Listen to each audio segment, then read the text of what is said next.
मस्त गरमागरम लाल भोपळ्याचं सूप अतिशय पौष्टिक आहे. कसं करायचं ते आज आपण बघूया.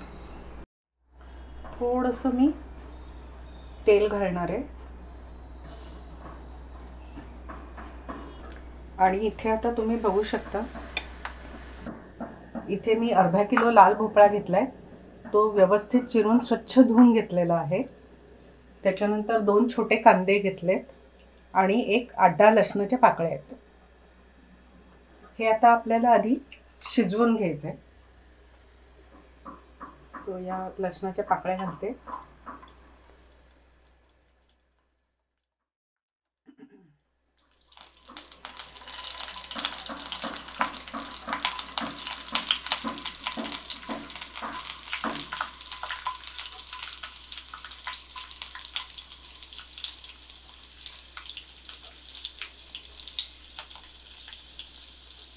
कांदा,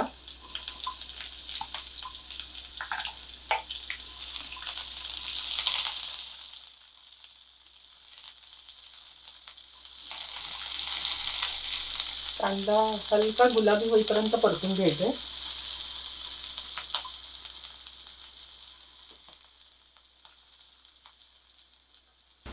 आपला कांदा थोडासा परतून झालाय. आता हे जे लाल भोपळ्याचे तुकडे आहेत ते घालते मी.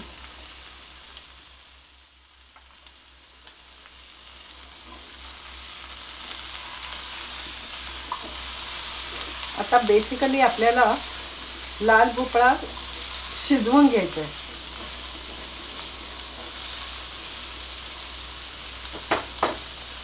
तो शिजायला मदत व्हावी म्हणून मी थोडंसं मीठ घालते.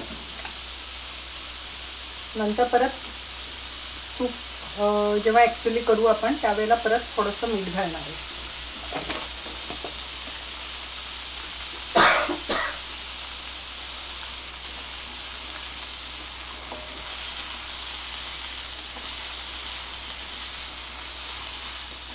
आणि हे आता झाकून ठेवायचं आहे आपल्याला.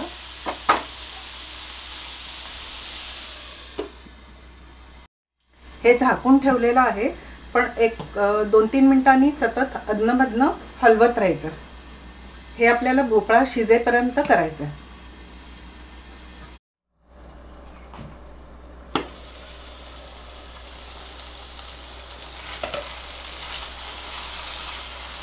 येस, आपला लाल भोपळा पण छान शिजलेला आहे.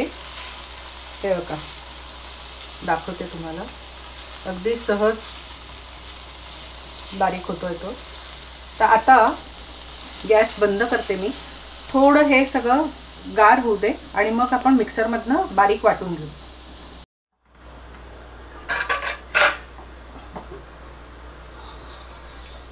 आता हे आपलं गारही झालेलं आहे. आता हे सगळं मी मिक्सरच्या भांड्यात काढते.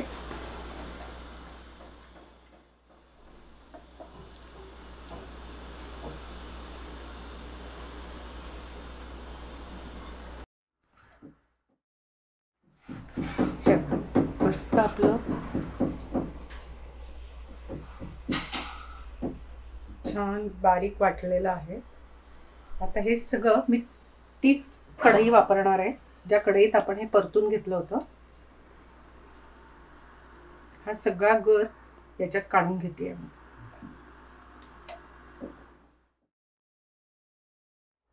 मिक्सरच्या भांड्याला लागलेलं होतं त्याच्यातच मी पाणी घातलंय आणि एक जस्ट फिरवून घेतलंय थोडंसं.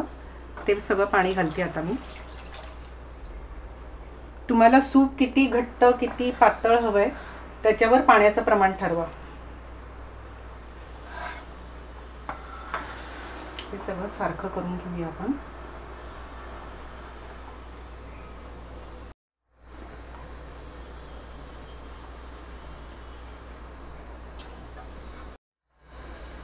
मगाशी आपण शिजवताना लाल भोपळा शिजवताना थोडंसं मीठ घातलं होतं. आता तो अंदाज लक्षात घेऊन आपण मीठ घालतोय आणि त्याचबरोबर काळी मिरी पूड.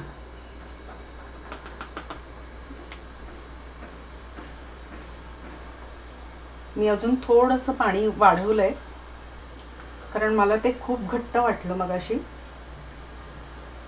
पण अर्थात हा अंदाज तुम्ही तुमचा घ्या, म्हणजे तुम्हाला मी मगाशी सांगितलं त्याप्रमाणे किती तुम्हाला पातळ हवंय सूप किंवा थोडं घट्ट हवंय, दाटसर हवंय. तर काही नाही, आता याला छानपैकी उकळी येऊ दे की आपलं सूप तयार आहे. मस्त खळखळून उकळी आलेली आहे. मी गॅस बंद केलाय. आता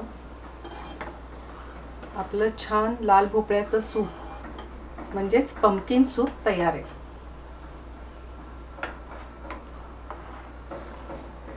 सर्व करूया आपण.